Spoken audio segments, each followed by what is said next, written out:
Hi everyone, it's Amanda. Today I'm going to be doing my recent reads for 2021's last month. So I have a lot of holiday romances on here, but I also have some big ol' flops. Like my reading month for December was not the greatest month for me, but I'm going to go over the 13 books I haven't talked to you about. So let's get started, and hopefully the beginning of 2022 goes a little bit better. So first up, we have a 1-star. That is The Lost Apothecary. So this is a historical fiction kind of fantasy book that follows women in different time periods. It goes back and forth between a woman in present day and then a woman from history, and the woman in present day is discovering this apothecary that this woman was a part of, and it was just so boring and uneventful and feminist in the wrong ways, in my opinion, and I hated every second of it. Like, I really think this was my worst book of 2021. Like, I just had no good thoughts about it, so I'll just leave it at that. But I will say I know it's very well loved, and also it's not a genre I typically go towards, so that has something to do with it. And I wouldn't have normally picked this up because I know my taste, but it was for my book club, the Whiners, so I did have to read it. Next, I read Window Shopping by Tessa Bailey for Sugar and Spice, and this one got a 4 out of 5 stars from me. I really enjoyed it. It was really short, fun holiday read. If I was a girl who's kind of lost, but she's always wanted to do window marketing for department stores, but she has gone to prison before, so she doesn't think anyone will take her seriously or hire her. But one day she stumbles upon a window display that she absolutely hates, and she's kind of staring at it like, what the fuck? And then this guy comes up to her in a bow tie. He's super jolly. It's a Grumpy Sunshine flipped, so she's the grumpy one and he's the sunshiny, and he wants to interview her. So he actually ends up being the boss of this department store. She ends up working for him. It's super fun, and it actually has a pretty good plot for how long the book is, which is actually very short. So definitely recommend that one for next year if you're looking for a holiday romance. Next, we have Dipped in Holly.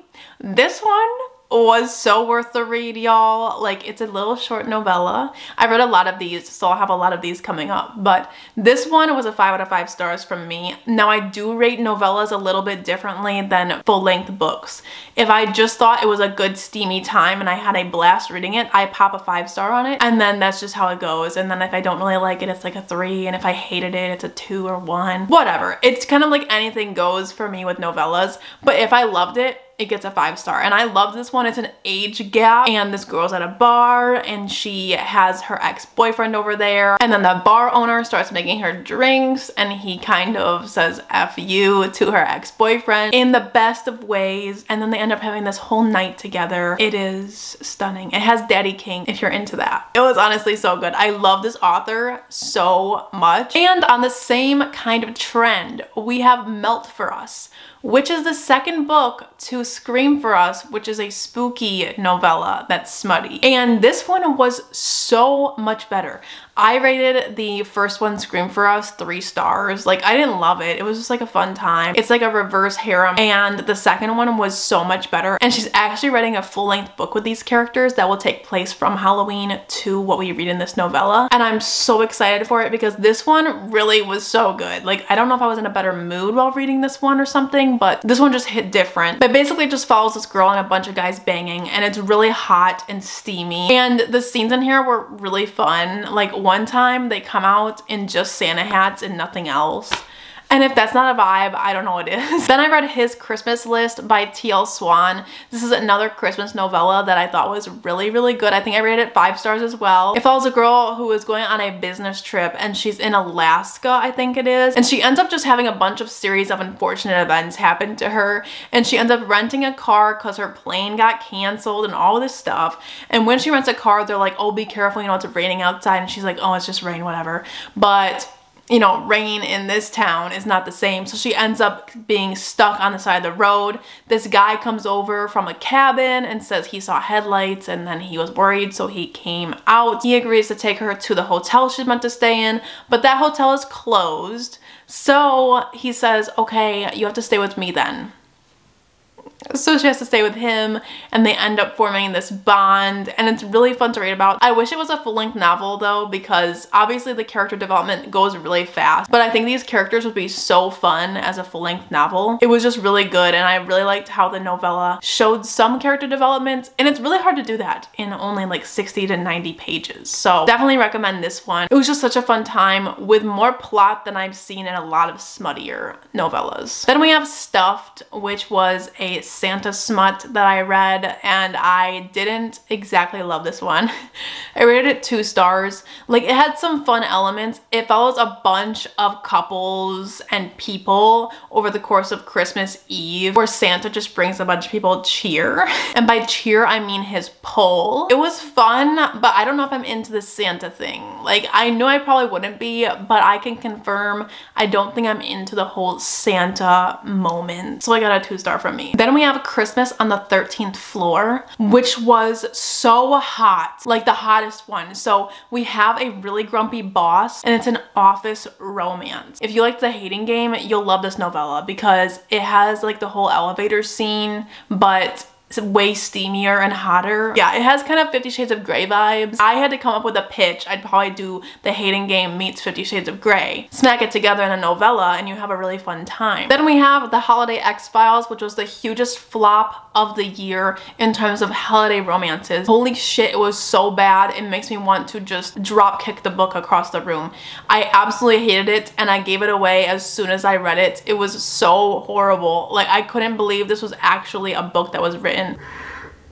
And I know it's kind of mean to say. It was just so bad. It was so corny, and in the worst way possible, in my opinion, and I highly don't recommend it if you're looking for a fun holiday romance. Like, honestly, it put me in a slump, and I didn't want to read any holiday romances anymore after I read that book. It basically follows a girl who photoshops significant others out of photos once they've dumped you or you've dumped them. And she has this website that is super cheesy, and she writes posts for it, and then every chapter shows a post from that.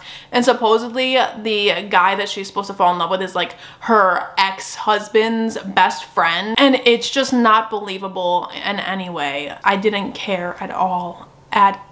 Then a nice better one is A Cross Country Christmas, which wasn't smutty at all, so don't think that going into it, but it was a really fun Christmas romance that had some emotional elements that I appreciated, and it's a road trip kind of romance too. I rated it 4 stars, and I actually cried reading it. It's also brother's best friend, so basically this girl's going home for Christmas and she needs a ride, so her brother sets her up with his best friend to take her to the family, but while they're gone, he actually has other plans. He's going on a road trip that's really important to him, and she's kind of a person that likes to stick to the plan, and he's spontaneous, but it ends up being this really wholesome story, and it's very much Hallmark movie. Then I read 2 novellas from Twisted Christmas, which is a bind up of a bunch of great authors and their novellas for the Christmas season.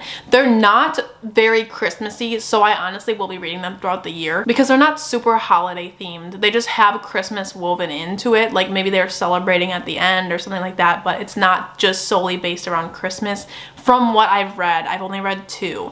So the first one is Sweet Blasphemy, which is a priest romance, and let me tell you, I did not think I would like that. I know like Lessons in Sin is super popular and Priest by Sierra Simone. I want to read them so much more because this was so hot. The forbidden aspect just brought so much flavor. It's the first one in this bind up, so it really just made me excited to read more. It was so good. Then we have the next one, which I actually did not like at all, which I'm so sad about because it's QB Tyler's. It's called Always Been You, but I have seen a lot of people love this one. This one just didn't work for me because the characters fell flat for me. It felt really insta-lovey for me, even though it's a novella and I know it's supposed to be kind of insta-lovey. For me, it got too cheesy too fast. It follows an age gap brother romance, adoptive brother romance, and I love that trope. Usually I love like stepbrother slash foster brother,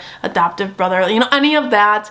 It adds some tension and some angst to the story, which it did.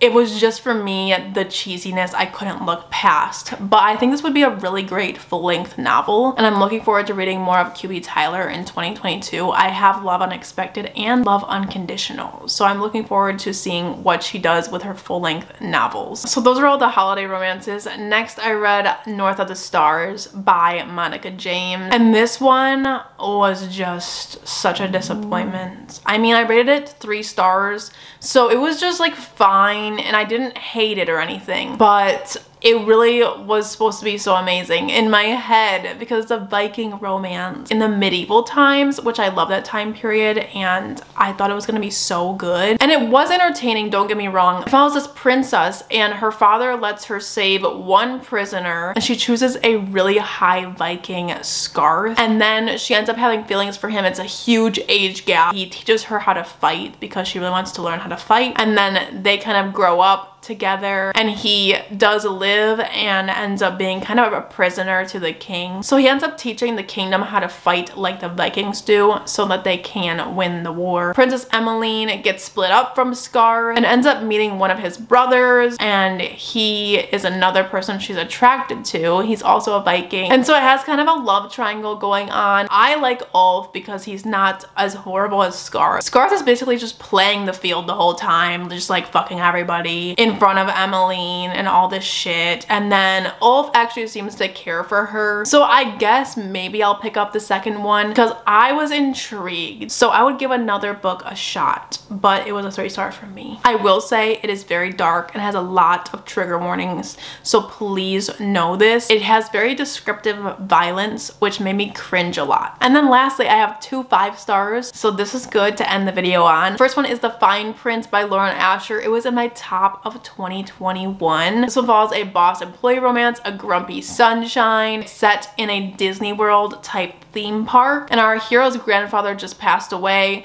and to earn his share of the company he has to create something new and fresh for the theme park, but he doesn't want anything to do with it because of the bad memories that it brings up. His mother passed away and his memories with her are all in this dreamland theme park, and then his father and him have a really bad relationship because of what has happened over the course of their life. So he definitely wants to get out as soon as he can. So he ends up meeting our heroine who works for the company, and they have this romance that is super hot and cold, and it was just such a fun steamy time. And then we have The Bridge Kingdom by Daniel Jessen, which I've talked about a lot recently, so I'll try not to go too much into it, but I rated it 5 out of 5 stars. Obviously it was a top of 2021 as well. It follows an enemies to lovers plot where our heroine has to marry the king of another land and then basically sell out his secrets and figure out what's going on in this kingdom so that her father can take him down. But while she's there, she realizes that her father might be the enemy that she always thought that the king was. And it's so good and angsty, and it's so addicting to read, and their romance definitely is slower burn, and then the ending, oh my god,